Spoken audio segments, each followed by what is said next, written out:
Disconnect the washer from the wall outlet and keep it disconnected until I ask you to connect it back on again.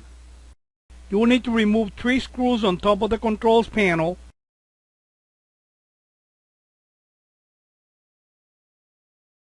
Then grab the controls panel, take it out, and put it on top of the washer like this.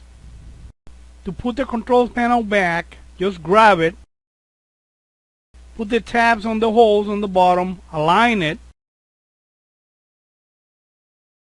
and screw in the 3 holding screws.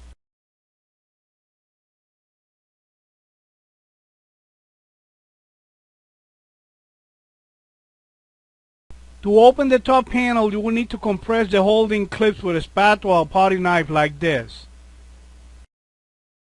Place the potty knife or spatula between the top and front panels and compress the holding clip like this. Use your fingers to hold it in place so it won't lock on you. Then do the other side.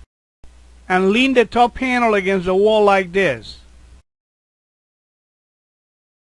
To remove the front panel, you will need to remove this screw and this screw on the other side. Go ahead and remove the 2 screws.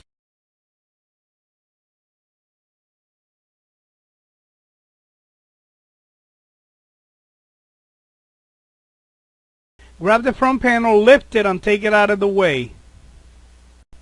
To install the front panel, just grab the panel, hook it up on the bottom hooks, align it, and screw in the 2 holding screws.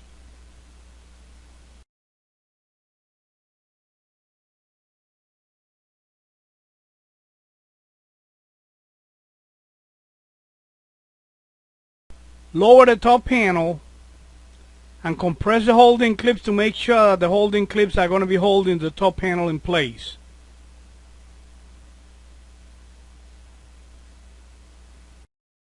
That was the way that you take the washer apart.